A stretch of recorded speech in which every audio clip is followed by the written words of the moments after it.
Yo, what up? Good morning everybody. Today is August 22, 2026. Long run tayo guys, 12 kilometers. Let's go!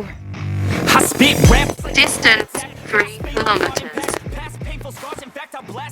Distance 6 kilometers. 5:58 AM guys.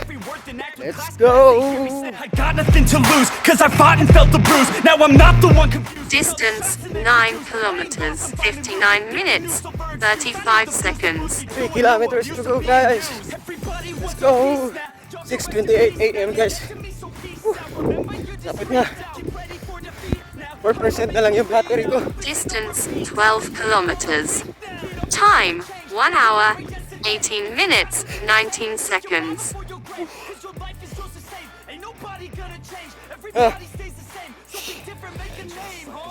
Hindi pa rin madali talaga guys. But you know, before starting, una ako gumising sa alarm ko.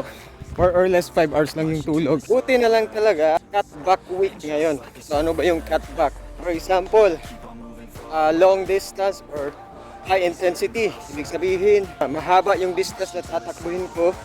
You know, so malakas dapat yung pag-perform ko ng takbo. So high intensity. So ang cutback doon is maglo-lower ng distance and maglo-lower ng intensity. So right now, 12 kilometers long run, easy run. Previous Saturday, it was 16 kilometers run. So cutback tayo ngayon para makapag-heal yung bones, yung muscles. Kasi alam nyo guys, as based on my research in sa mga natutunan ko sa fellow runners, kasi beginner pa ako, hindi pa ako masyadong matagal sa running. Hindi lang yung intensity, yung palaging training ang nakakapag-improve ng result mo. Hindi yung mismong pahinga din. So you have to rest also. So that's part of the training. And also, wag kayo kampante na kunyari ilang months na kayo nag-jog or nag-running, feeling nyo parang okay na, nasasanay na yung katawan nyo. No, hindi sa lahat ng oras feeling ng katawan mo okay siya or sanay siya sa ginagawa mo. May mga times talaga na mahina or parang walang gana. So it's very important yung mga basic talaga before running or during running or after running. So ano ba yung mga before running?